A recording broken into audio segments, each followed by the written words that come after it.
Could you tell us a little bit about how the idea for Building Connected came about? Here I am wanting to spend $150 million and it's hard for me to do so.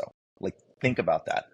It should be easy when you want to spend $150 million to do that. Like, should allow that. What can you do to make it faster? Or what's your best advice for people to make the fast sales cycle?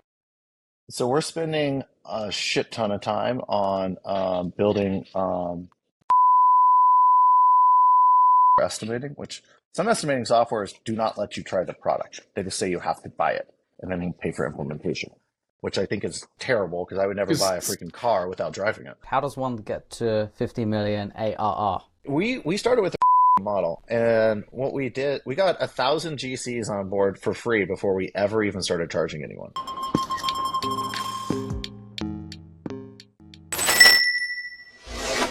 Hey everyone, and welcome to Groundbreakers, where we reveal the stories behind the most successful founders and operators in AEC technology.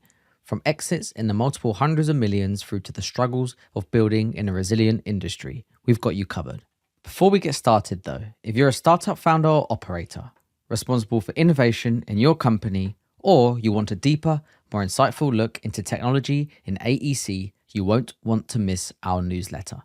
From deep dives into particular technologies such as AI, robotics, design, software, and so on. Hot takes from investors betting big in AEC technology and advice on building tech companies, including the stories and takeaways of the most successful AEC technology founders.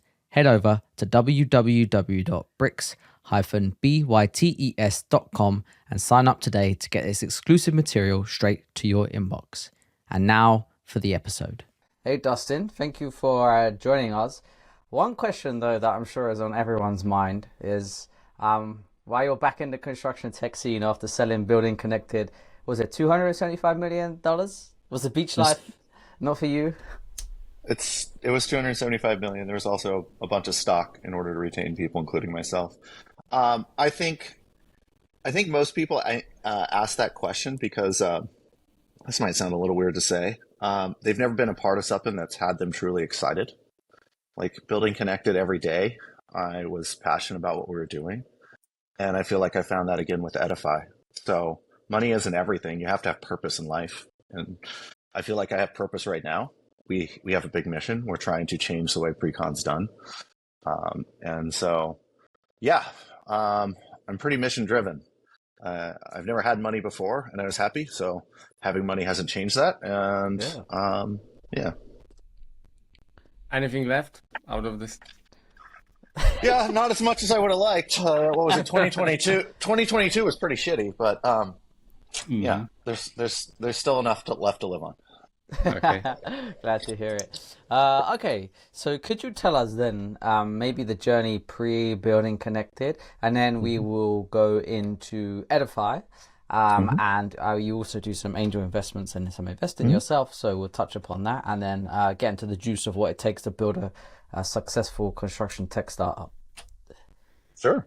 So my origin story. I actually studied mechanical engineering, aeronautical engineering, and I actually got published in combinatorial mathematics by accident. And that's a story in itself. But basically, my professor found out I was paying for most of college by gambling online, so he brought me in to do research in casino games. Nice. Which was cool. So the math department paid me to research gambling. After college, I really didn't know what I wanted to do. I didn't want to go and do hardcore engineering. So I took a job with Bechtel, which is my my first introduction into construction. I was a scheduling engineer. I only stayed with Bechtel for a year because they immediately wanted to ship me to Libya. And I was just not going to go to Libya at 23 years old. There's no way I was hanging out in a Which year desert. was it? Which year was it? It was 2006-07. So Muammar Gaddafi. This time of they were building for Gaddafi, and then my friends that were there had to get evac before they bombed Gaddafi. Oh my goodness! Yeah, so that was a good choice not to go to Libya.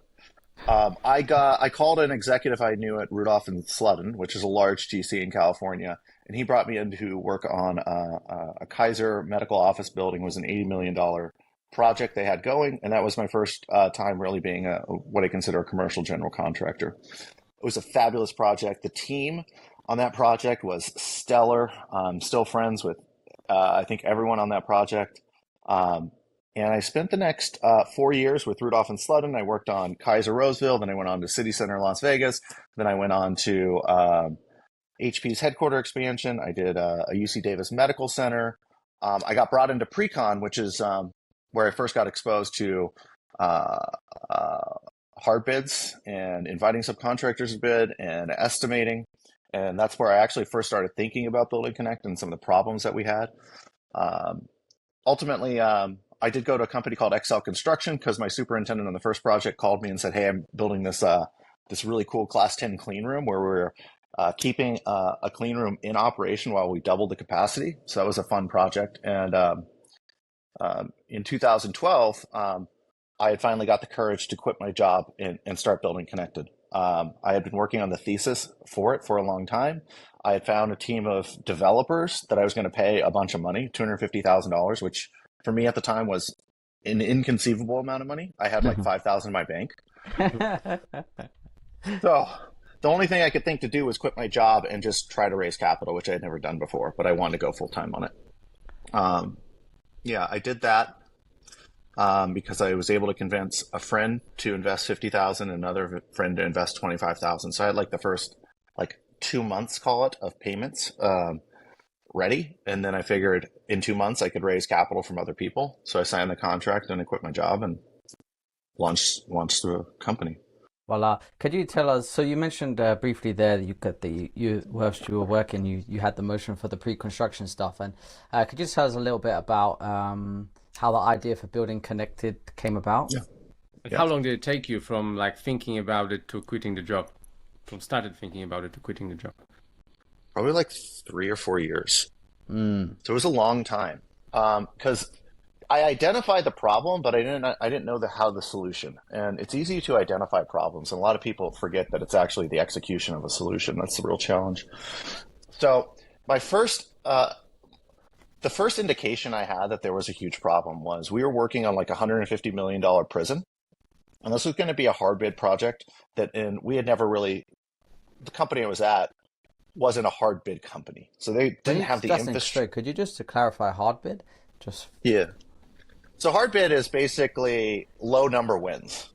And you have a hard deadline to submit your bid to the client, which means you have to get all of these proposals from all of these subcontractors for all of the scopes of work together, wrapped up, packaged, and submit it. In the envelope, I guess, right? Or... Yeah, we actually had to deliver it in person. It's really weird. Yeah. By a certain time. Yeah, I remember at university them telling us about these kind of things. It's 1 minute past the deadline. Oh no, it's not fair. It's not fair. We used to do that as well. Yeah. Government only really hard bids, and this is why their projects always are over budget. And everyone thinks it's a whole bunch of other things. No, it's their contract structures are terrible. Yeah, and then usually if you win these hard bids, it's because you underpriced the job. Anyway. Yeah, because you missed scope. It's not that you did a good job. It's just that how much did you miss? And then you're clawing it back. So when we were doing it, we had an invitation to bid software. That software actually was one of Building Connected's biggest competitors, and we destroyed them.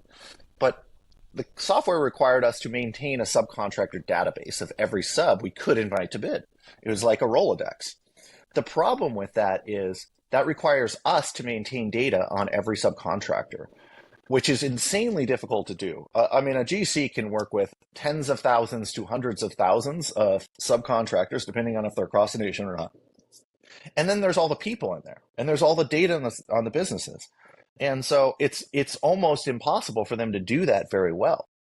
And so when we were doing this hard bid, I was just cold calling and Google searching and calling suppliers and distributors to figure out who are other subcontractors we don't know about in order to make sure we get their pricing so we're competitive.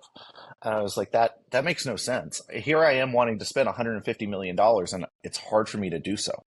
Think about that. It should be easy when you want to spend $150 million to do that.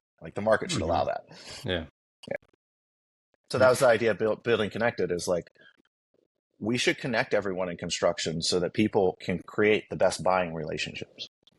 So it took you 4 years from thinking about it to quitting and starting your own thing. Would you give any advice to people who might be in a similar position like you were at that time, who are thinking about something and they are kind of in between? Should I quit everything and start doing it, or not yet? Entrepreneurial purgatory. Well, I think that people need to be true to themselves. Like a lot of people feel uncomfortable with risk. And if it's going to give you anxiety, you probably shouldn't do it because it is insanely difficult and challenging. I don't know, for whatever gene, I didn't get the risk adverse gene. I, for some reason, love it. But you have to know who you are. And if you're not willing to take on that risk and you can't live through it, then I wouldn't do it. But if you do want to really do this and you're the non-technical person, but you know the space, you need a technical co-founder. I tried to do this without a technical co-founder and failed epically. I spent a ton of money and threw a ton of code away. It wasn't until I got my co-founder, Jesse Peterson, that I was able to execute on the vision and strategy that I had. So I think if you're the non-technical person, your job is to build not just a problem, not just the ultimate solution, but like, okay, what's our strategy along the way so that we can build a company from, a lot of people will start with point solutions, right? You'll solve one pain point, but how do you build a big company? I see too many companies working on features. So you need to build a deck that explains the business. You need to recruit that technical co-founder. You as a non-technical person can easily learn how to build wireframes, write PRDs. Like the more information you can pull together, the better, more attractive you will be for someone else to come in here and want to work with you. So I think all of those things are free. So do all those things, and then you'll be able to do that. And then you can be able to raise angel capital. You can set up a C Corp, raise on a safe, and it becomes a lot easier. I think we were going to the same point about like how the exit came about. Did you set up to in the initial days to sell, or was it like a chance someone from all of this contacted you? Like what happened there? And also, what were your options? Like, why did you sell? I actually had quite a few options. So, in another world, Building Connected should be a publicly traded company. I think that you don't understand how the mistakes you make because you're naive can compound over time. You also, running a startup's very hard. And by the time we were done, I actually had some personal health issues.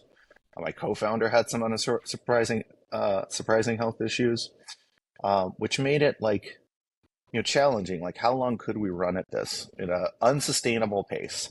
I actually got AFib in my heart. Like irregular heartbeats. I actually had to have my heart stopped and restarted.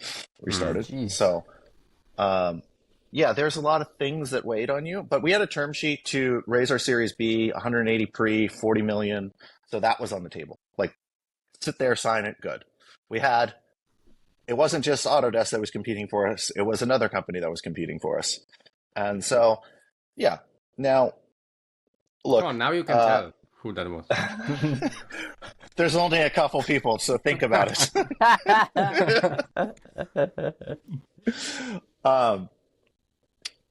At the end of the day, though, when I firmly believe that we would have got to $1 billion valuation, but I knew exactly how to get us to 50 million in ARR. I was a little unconfident on how to get to 100, which is that next milestone that we had to get to. When someone offers you 275 million all cash deal, you don't just change your life or your partner's life. We changed lives of many, many people at Building Connected. I think 8 people made over $1 million, and then we probably had 50 people make over $100,000. And plus the stock options we could give them over time. At some point there, you do have to do a risk versus reward analysis and how many times you think you're going to run hot and hit 7. I don't know. Are you saying, Dustin, maybe then in hindsight you would have done it differently? I would say if I was in my cash position today, I would have taken the 40 million on the 180 pre and kept going. Interesting. Yeah. But you have to remember, when I sold, I had $0 in my bank account. It was not a wealthy hindsight's person. a wonderful thing. Okay, so straight after that, it's like I was trying to work out whether you had what most people do. You get the golden handcuffs, and then you have to take a little break. Or I saw you went into Suffolk Tech as well at some point. Yeah, so I had 3 years of non-compete, anything in construction tech. I couldn't start a company, couldn't invest in a company, couldn't do anything in in the space. I actually took over as CEO of a hardware software business called Aware. We monitored indoor air quality for both consumers and enterprises. First year, we grew it from 4 million to 21 million in sales. In 18 months, we were doing 5 million a month in sales. And then 3 months later, we were doing like 250,000. So supply chain more than doubled our costs, our BOM costs. So basically what it costs to deliver it to any consumer. And that just completely crushed us. So all the supply chain stuff we were buying, little components that we were assembling, that just weren't available. And if they were available, we had to buy them off of some off-market broker that was marking them up, 10x or something at some point. And yeah, it was very frustrating. Can I just quickly go back to the Autodesk for a Mm-hmm. second? So why did they needed to buy you guys? What was the key driver for their decision? And also follow up to that is where is Building Connected with an Autodesk right now? So I think there's both a defensive reason and an offensive reason why Autodesk would want to acquire Building Connected. Defensive reason, it doesn't land in the other big one's hands. Offensive reasons, Building Connected was the only software that was created with this network-based concept, in that a GC can search Building Connected for subcontractors anywhere in the US. Subcontractors can log into Building Connected and respond to all GCs in one location, which is ideal for invitation to bid or qualification. So Building Connected is by far the largest provider of invitation to bid and qualification services. So the offensive reason is Autodesk had nothing in their portfolio. It would have taken them 5+ years, if ever, to replicate it. Mm-hmm. And the defensive reason is it doesn't land in a competitor's hand. Mm-hmm. Yeah. And actually, just one thing that came to mind when asked about that was the year that you guys founded was obviously like you were one of the, I can never think of a better term than OGs for this question of building a construction tech startup specifically. Like obviously there's been a massive boom in the last few years or so. Yeah. So can you speak to how that was back then versus perhaps how it is now? And like why were you so crazy to be one of the first? So yes, there was no construction tech software. I was founded right around the same time as PlanGrid and FieldWire. Mm-hmm. And there's actually other ones that just didn't do very well, so no one knows them. But so it has its pros and cons.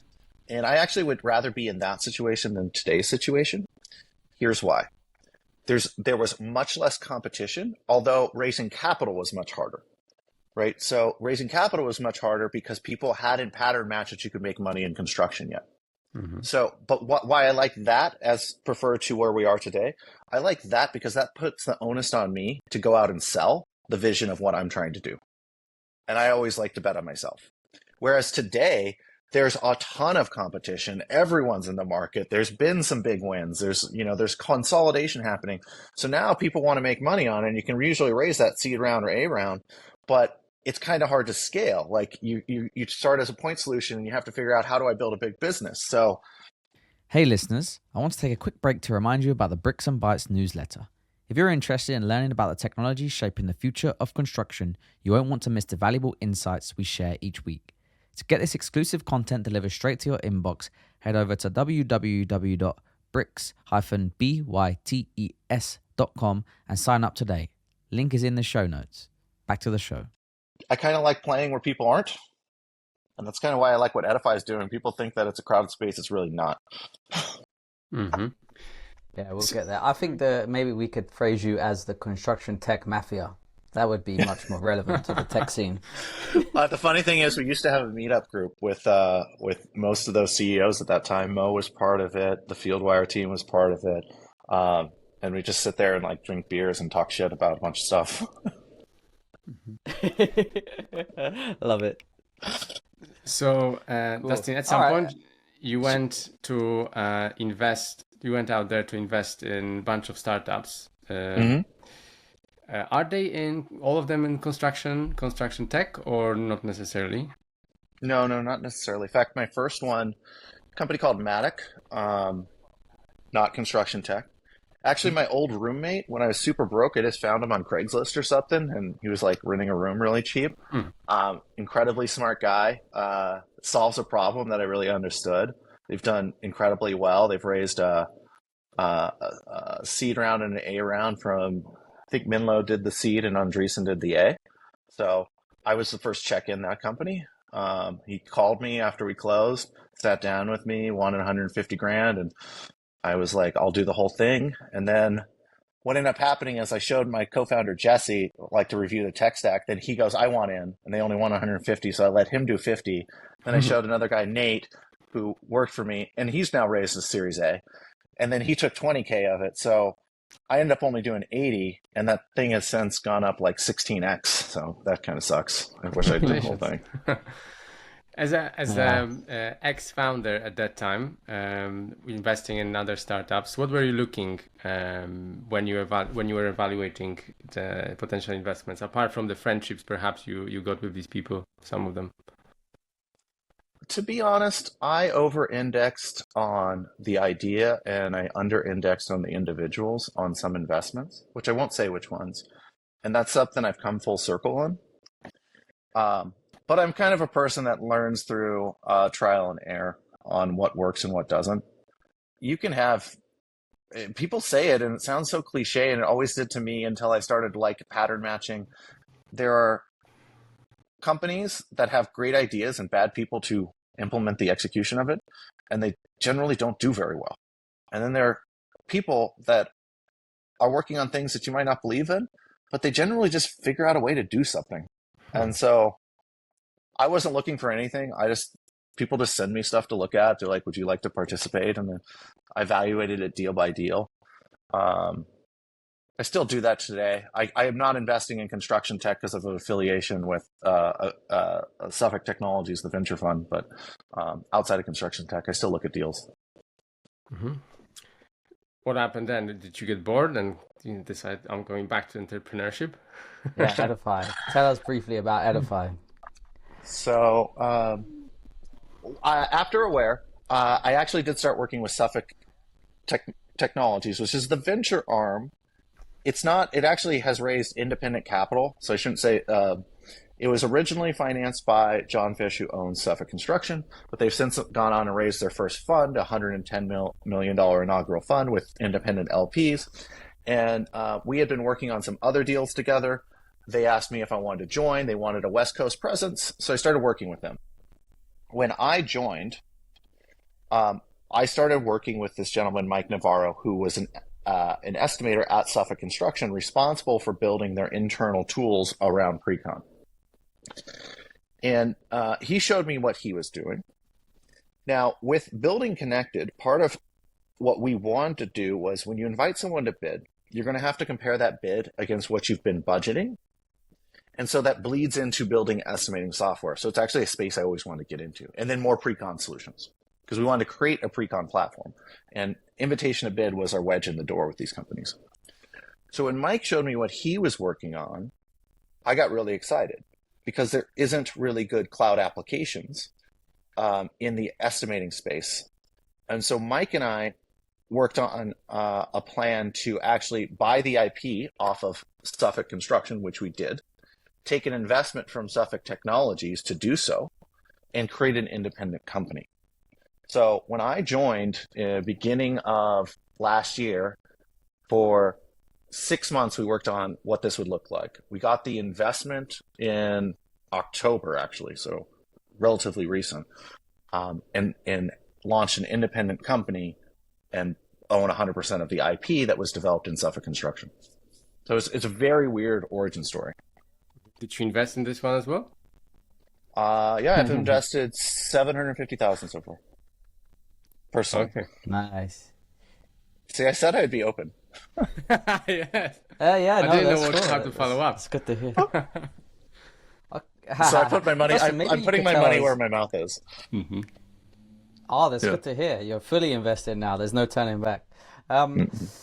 could you tell us about, yeah, because for me as there's a lot of estimation tools out on the Hmm. market, and lots of takeoff, and then also Hmm. costing and bidding and whatnot. So could you tell us yeah, how Edify is different, and maybe some of the features and how you guys go around that? Sure. So there is a lot of estimating tools. Almost every estimating tool is a desktop application, right? So when I say desktop application, they might say cloud enabled or some weird terminology like that. That basically means you have to create a virtual desktop on your machine in order to connect it to a server so you can access it. It's not actually a cloud application in that you could connect it via APIs to other apps that are using other cloud solutions. So you are limited in your capacity to deploy it rapidly and to integrate it with other solutions. Um, I will give you examples of the large providers. So there's WinEst, not a cloud app. There's Beck Technologies, not a cloud application. There's Sage Estimating, not a cloud application. They're desktop applications. So that is a fundamental issue when you're trying to create a connected, when you're trying to connect all of your data for your organization. The second thing that I think, and this is more, that's sort of the desktop to cloud is sort of like foundational, but then like from a theory perspective, they were built when estimating was considered one event, right? You design, bid, build. We want to build estimating in a way that supports a pre-con process. So in pre-construction, you start estimating very early on. Those might be cost models, those might be conceptual estimates, they might be parametric estimating, they might be volumetric estimating. And you iterate as designs improve, and you continue to iterate on this process. And we want to provide you complete cost transparency of first time you talk to a client, what you cost, and how that cost evolved over time as designs got higher fidelity. And that's not the way other estimating tools, no other estimating tool is built or designed or architected. It's completely foundationally different. Which one of these types of estimation, like you mentioned, one of them was volumetric, which one of those is kind of the most accurate, if I may phrase it this way? So when you're doing those things early on, I think you want to do a lot of parametric and programmatic estimating, which we really support. So parametric in that you're building out, okay, what are the geometries of the structure we're trying to do? Programmatic, what are the rooms and units that are going to go into this building to support whatever utility is happening? And you do those often with clients as well. Like that first job I was on in Kaiser Roseville, Kaiser actually has exact template examples of what every exam room and patient room is. So when you do programmatic estimating, you're like, I want this room, I want this room, I need this many of it, and you can actually just go in and program that. It's not that you're doing designing; you can just program in that, and we can return to you costs, which architects can, you know, more accurately design too, so that they know there's not going to be a huge cost variance when the designs get finalized. And how quickly architects can like iterate on the information from your tool, because I think that's quite important for them to know not to go too far or not too narrow with the design. How does it work from this angle? I think that's a really good question. I think that long term, we're going to what the problem with estimation software is it does a bad job of informing the architects of what are the big cost drivers and where can you value engineer. And so I think we do a better job than any tool I've seen, and I think our plan is to increase our ability to provide information back to the design team on what are the cost drivers and where are they. So example that I'll give is if you're doing like a multifamily. Um, Actually, I'll give an example that my co-founder gave. They were doing the Encore Casino for Win, and we allow them to do programmatic estimating, and that you could program the number of kings and the number of villas and the number of double queens that were going into the hotel, right? Mhm. And so they were listing the number of, and so you could see what the cost drivers were. And so what they did was said, hey, if you reduce the number of villas, we can add 2 or 3 extra kings, which will lower your cost, but also give you a better pro forma for the building, because those kings actually rent out better. And so that's where I'm saying you can do a lot of you can inform a lot of design decisions, because the designers can more readily see where are these cost drivers, versus if you just did a takeoff and you had like all of these drawings, you just know like how much tile and stuff, but you don't know where it's associated with. You don't know the deducts you're going to get and the additives you're going to get from moving from villa to king. Does that make sense? Yeah. I want to touch on like a customer journey actually. So who is the customer? And so I mentioned architects. Do they also participate in the are they a customer as well, or are we talking contractors, general contractors? And who can be the customer here? So right now we're only targeting general contractors and pretty much vertically integrated developers, the ones that will develop their own assets and stuff. We have had conversations with architects. So if you saw my post yesterday, and I'll have a post today about our new cost modeling tool, a lot of architects have expressed interest with that. We're doing this in beta with some key customers. I do think that tool will have appetite for the design team.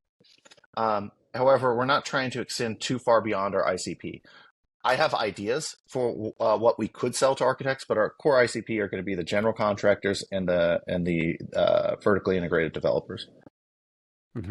Okay. No, I was really just gonna move the conversation on slightly and touch upon the origin story, Dustin. So like it's probably not typical, and definitely differs from where you were when you were doing Building Connected on the side and being employed. Like it seems like you had a route in through your experience with Suffolk. So like that initial, like it seems like you already had like a very strong sort of experience with potential customers whilst before you actually went out and was like, right, let's go and build this. So I wonder if like how much of a benefit it was working with Suffolk in the early days to get at least sort of like the bones in place, and how that has impacted how you're thinking about building today. So there's pros and cons with anything. And the problem when you build software internal to your organization is you can take shortcuts on what you would have to do to make a commercially available product. So the great thing about what Mike had done internal to Suffolk was prove out a lot of concepts. However, to make that a commercial product requires a lot of stuff to be rewritten, re-architected, rethought about. So those were challenges that I knew when kind of assessing this opportunity.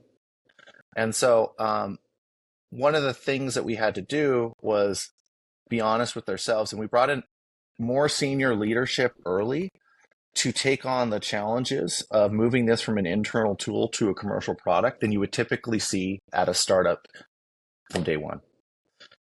Because the challenges to migrate a lot of that is quite technically hard, takes a lot of project management, a lot of design expertise. And so, that's the juxtaposition. When you're building from scratch, you can build really fast, and you know what you have to do, and you can think about it as like, I need a commercial product. I need an admin. Like for example, we didn't have an admin portal. Like, how do we even administer stand up new customers? That was like something we didn't have, right? And so there's just a lot of other things that we didn't have that you normally would. Yeah. How big is the team now? And how is it sort of mostly oriented? Is it mostly in product or somewhere else? Yeah, so roughly about 35 people. That includes some contractors, but they're embedded team members. So we have some overseas contractors that are engineers. We consider them team members just for, I guess, tax purposes. We consider them contractors, and that's just how it's structured. So about 35 people, 100% distributed. Nice. Are you building differently to I don't know, it's a bit of an open question, but like I suppose the key points are like what are the lessons that you are applying from Building Connected to Ediphi, and maybe do you feel a different kind of pressure to perform given that you've already had a successful exit? The structure of the company is completely different. Almost all of engineering for Building Connected was in San Francisco. And that was the culture we created. We had Our office was amazing. It was like one of the coolest places ever. We actually rented out. We had more square footage at the Chronicle building than the San Francisco Chronicle. We had a spiral staircase, DJ booth, everything. It was great. Nice. So I mean, yeah, I a want to pool work table, lots of fun, lots of fun. This is different in that one, we started with a team of contractors. San Francisco has not returned to normalcy, and so recruiting there is also very it's funny. The salaries haven't dropped either. So like San Francisco is very cost prohibitive to do business. When I started Building Connected, our first 7 engineers worked for us for $90,000 a year. Good luck trying to get any engineer in San Francisco to work for under 200,000. It's just insanely expensive in San Francisco. A lot of people through COVID have just moved to random locations, so you can find really good talent anywhere in the country. And so, yeah, the distributed model seems to be working really well. It takes different muscles. Like we have to be more mindful on communication. Like we're doing an all hands Friday. Yeah, so I'm trying to be more mindful about more communication. I feel like I'm doing like a subpar job, but there's that. Everything, there's pros and cons. We get to save money. We don't have to pay rent. That's nice. Do you have teams? We are fortunate that hiring is not that challenging for us because of either personal networks of myself, some of the leadership we've brought on. When we posted a job rec, and I kid you not, we got over 1,000 applications. So that's good. One less challenge. Yeah. Back to my earlier point, maybe on some of like the pressure that you feel as a second-time founder. Maybe that's a perk of being a second-time founder, is that you don't necessarily struggle to get the talent. So the pressure the pressure I feel is there's like a couple things that provide me pressure. One, I put pressure on myself. Maybe it's egotistical, but I don't want to have I have one success and then where is technically a failure. Now that was kind of out of my control because the whole supply chain shut down. I really don't want to be a part of two failures. Ediphi is going to be successful. So I think that's pressure personally that, I want to be a 2-time successful founder. I don't think anyone else has done that in construction tech. So that'd be pretty cool. I think what I feel more pressure on is, if Aware didn't do well, I could survive it, but I would be devastated that some of our employees would lose their investments. And so I do take that really seriously. I want to make sure that we have the capacity to materially change their life. Like if they leave here with they can put a down payment or purchase their first house, that's such a leg up in life. And so that would be really special to me if we could have a bunch of people here experience that. I also think that it would be such a gift to give people, when you go through the experience of building a startup and it actually reaches a level of success where you get acquired for 100 million plus, you're gonna have a great conversation or banter with everyone that you worked with for the rest of your life, and it's a bonding experience. It's super cool. So there is pressure because you want to give people something that's very unique, and that you can't artificially create, but is the experience of a lifetime. So there's those pressures. There's also the pressure of honestly, if we don't do it, no one else is going to do it because the other companies will take 10 years to build what we'll do in 2. So there's that. Construction deserves it. So speaking of risks, perhaps, what would be, in what case Ediphi would fail? I play those scenarios a lot. Do you guys have paying customers right now, or are you guys profitable or thinking about being profitable? Where maybe you can give some context on this as well. No, we have about 20 paying customers right now, and we're probably have 30 or 40 in pilots. So we're doing pretty well. We're not profitable. I don't intend to be profitable for a while. That's why we raise venture capital. We want to have venture capitalists pay for us to invest in product that's going to make everyone's lives easier and not try to focus on profitability, because that's going to elongate the time for us to deliver what we think will have meaningful impacts for construction. So if you want to focus on profitability, you shouldn't raise venture capital, at least in the early days. It doesn't make sense. I kind of got lost though. Scenarios that would make Ediphi fail. Yeah, I think the most likely scenario is there's another startup that somehow does it better than us, because I don't see any of the incumbents being able to compete. And so I'll probably get a phone call or something from one of them later. Hey, Dustin, quick question. You touched upon a point there about VC. Why did you raise VC money? Because you actually find, at least from my own personal bias, that a lot of people that have been through that again, they're like very against raising VC capital for a second time, or they're just not a fan of it. So maybe why you went down that route? Good question. That's a good question. One is I'm not as rich as people think I am, so like I couldn't have financed it myself. So there's that. What we're trying to do is very, very challenging. We're trying to build an entire pre-construction platform from the ground up. It's going to require a lot of R&D. And just the sales motion of this space, the sales cycles will be long because you don't switch your pre-con solutions quickly because they're revenue generating. So you're very sensitive to it. So while we're investing a huge amount of capital in R&D, there's no forcing function that we're going to do that's going to accelerate our go-to-market, other than we're going to have a lot of conversations in parallel, and then they'll eventually migrate over. So the J curve of this business, the trough's going to be big. That's, if you're familiar with the term J curve, that's one of the issues with what Ediphi is. So when you take those parameters, venture capital makes a lot of sense. And we were fortunate.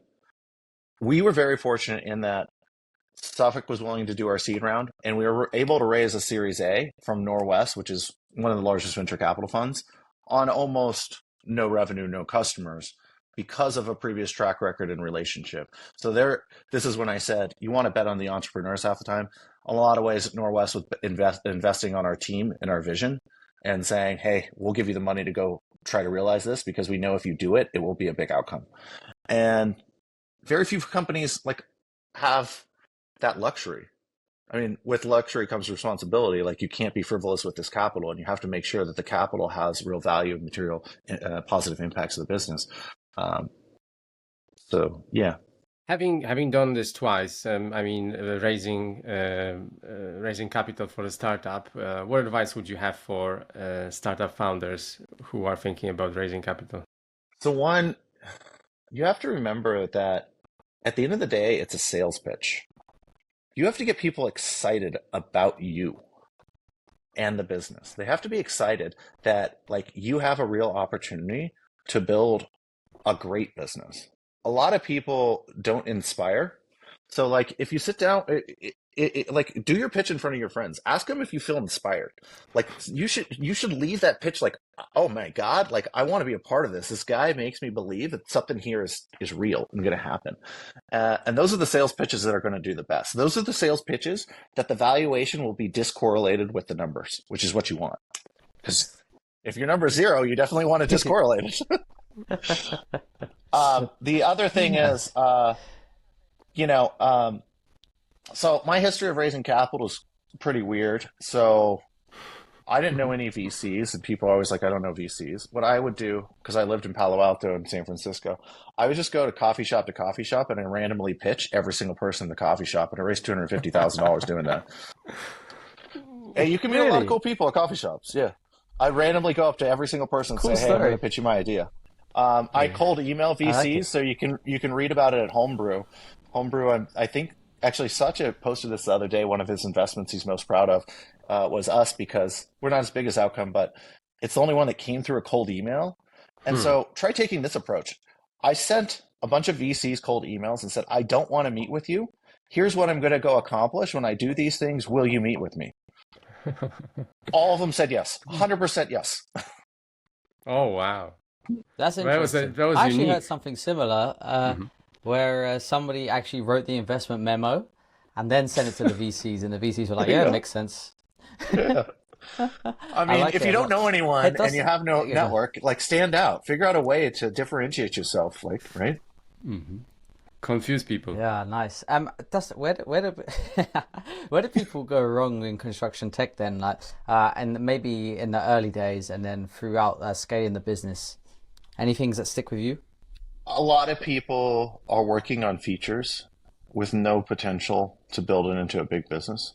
So they should raise as minimum amount of capital as possible so that they can get acquired for a feature and it end up being a good outcome. So they're raising disproportionate amounts of capital relative to the optionality in their business. I think that's the biggest mistake.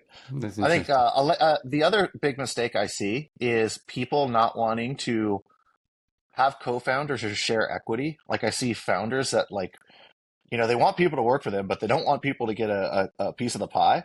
You're never going to recruit great people doing that. That's a terrible idea. Hmm. I'd rather have great people share the pie and build a big pie. How about like specifically within construction, perhaps some of the issues that people face, like tech drain, long sales Hmm. cycles, getting through to your customers, like I suppose go to market. Well, this gets back to my earlier thing. I kind of liked it in, 2013, 14, 15 because people were like, "Oh, you got technology I can look at? Great." Hmm. Now it's like there's so much white noise out there. Everyone's bombarded with, "Oh, I got this thing. I got this solution." So, yeah, it's problematic. I think that comes down to more messaging, and you have to be laser focused on what problem you're solving when you're talking to these individuals. You can't do this fluffy marketing stuff where, you see what is a sequence campaign that just went out to 250 people and Hmm. it has no personalized content. You got to do really solid account-based marketing. Um, and it should almost be individualized, if at all possible. Otherwise, your hit rate's going to be very low. So On yeah. this point, so having like 30 potential customers that you're talking to, so I guess the sales cycle in your case is as well quite long. What can you do to make it faster, or what's your best advice for people to make the fast sales cycle? So we're spending a shit ton of time on building a trial process for estimating, which some estimating softwares do not let you try the product. They just say you have to buy it and then you pay for implementation, which I think is terrible because I would never buy a Because freaking car without driving it. some people say never give freebies because then if it's free, then it's worthless. That's Yeah. how people argue Yeah. that. Well, with us, we're building a trial process that is very step by step. And so that we can say, hey, when you start on day one, when you get to day 30, if we accomplish these things, we're moving forward or we're not. But we gotta build that process. We gotta have the people in place because some of this stuff requires estimating domain experience in order to communicate it with the customer. So we're bringing on some more estimators to our team so that we can work with them and they feel like they're getting value add. Some of the stuff we're doing actually, the only thing we're actually doing with large language models right now, a lot of companies have their own cost database. We're using language models to get their cost database up and running in Edify really quickly. Um, so yeah, getting their data into our system so that they can start estimating as fast as possible. It's it requires a lot of work. It's a lot more difficult to manage than people think. Mhm. What about ROI? If you calculate it somehow for your customers, or not, how do you measure ROI? What's the value that you provide to your customers, or maybe you measure it in not in the dollar terms, but maybe somehow in some other way. We haven't done what you classically consider the ROI calculator yet. How I think about ROI though is I'll say what one customer put when they made the recommendation to their business is that Edify right now we use I think they said 30 applications in pre-construction and Edify would eliminate almost half of them. One Scott Menard at Suffolk said he saw a 25% increase in the dollar value when adjusted for inflation on the dollar value that his team could estimate with the same number of estimators. So they could just produce more work Hmm. using our solution than they could before. Nice. Interesting. So actually, this industry is too diluted, and there's too much software. Feels like It's too much software. that There's it's like a point lot. solution rather than holistically tackling it.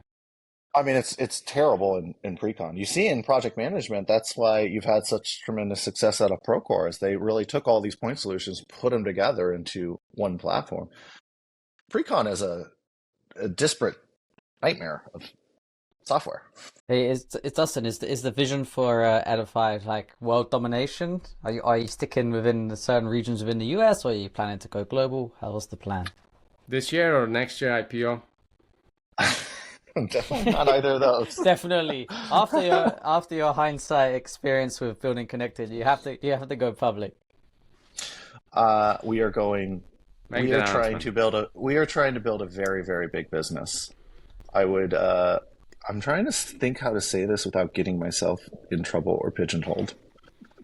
I would say that it would take a very, very large offer to even consider us not going down the path because of the current market landscape. It's ours to lose. We have a right to play here. We know where the industry is. We're meeting where they are, and we're going to take them to the future. If we execute, we control our own destiny. And there should be another publicly traded company in construction tech. That company is going to be the one that builds a pre-con platform. Um, Pre-con's the most important thing we do in construction. It by far outweighs anything else. If you do pre-con right, your project will be successful. If you do pre-con poorly, it will be terrible. If you don't buy it out, it's not. If you don't buy it out correctly, don't have a good plan, it's going to be a shitty project. If you do all those things, you set up your team for success. And if the project manager screws it up from there, well, that's on him or her. So, 100%. yeah, the goal is to build a big company. Autodesk hasn't called yet. No. I love Autodesk. I mean, they're a heck of an organization.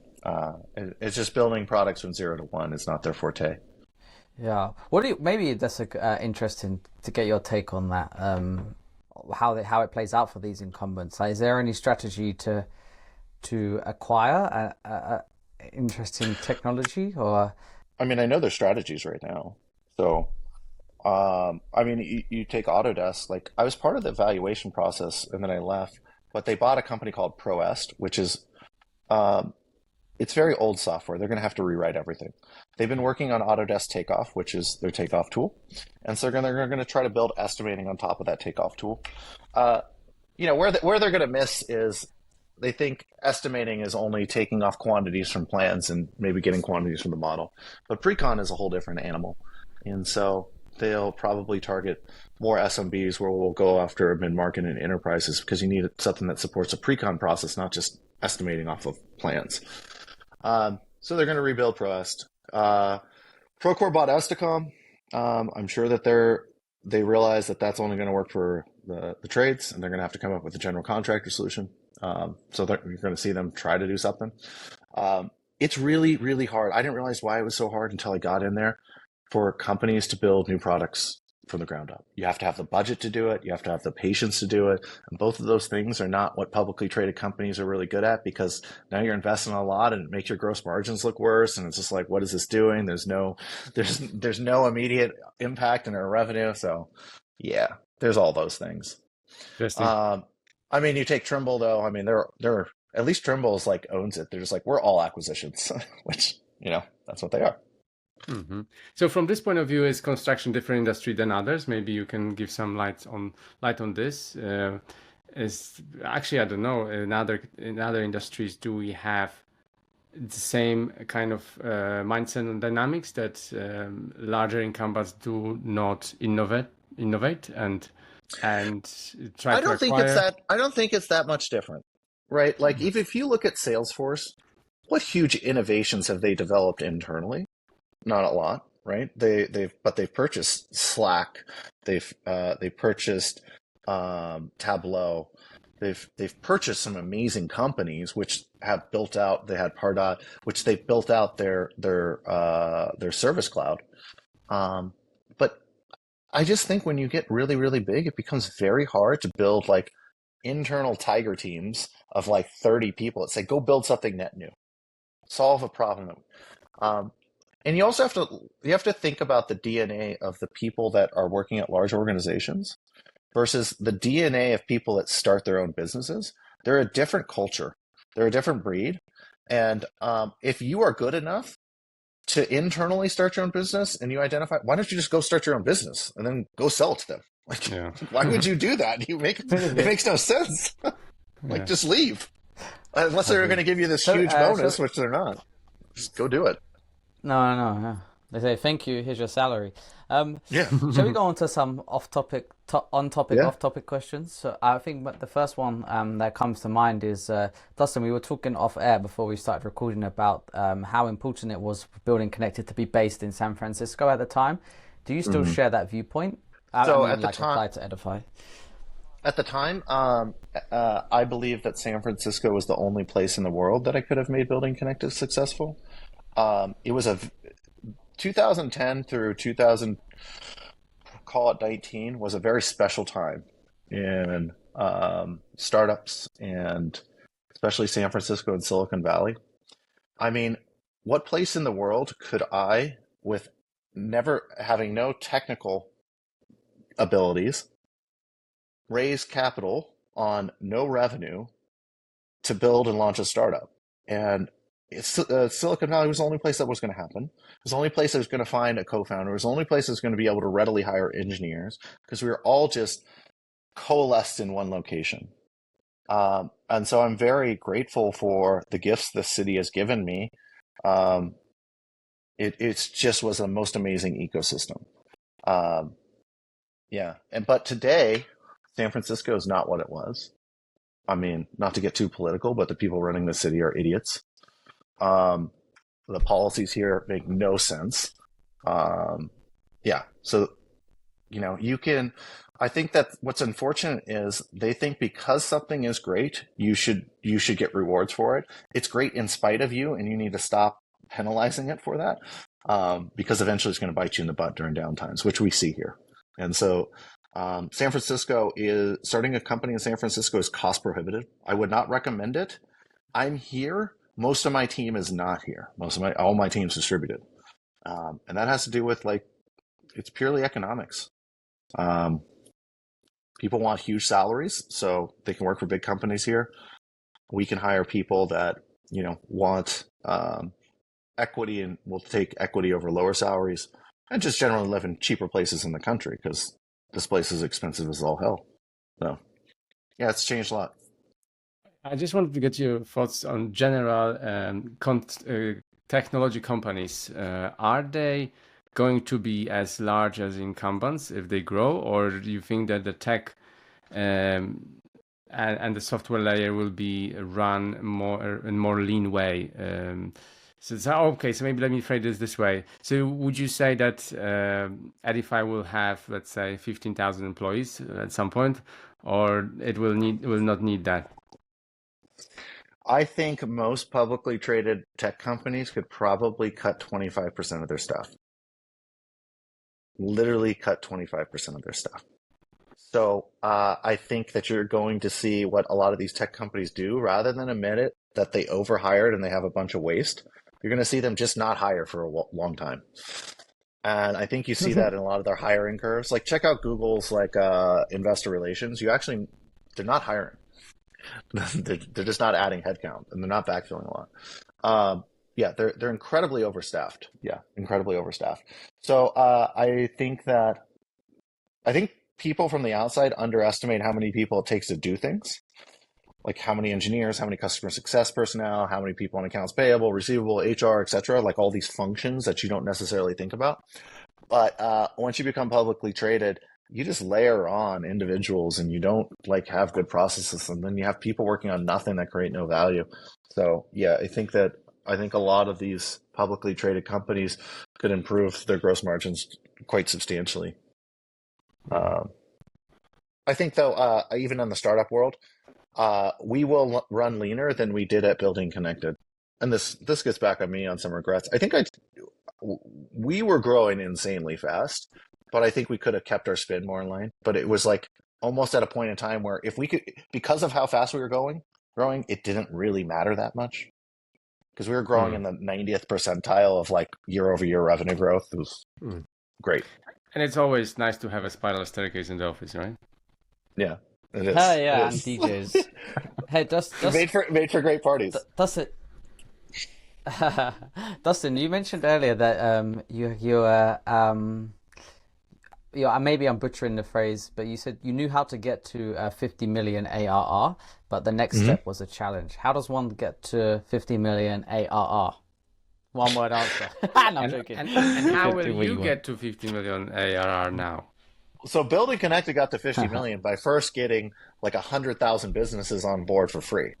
So we started with a freemium model, and what we did, we got 1,000 GCs on board for free before we ever even started charging anyone.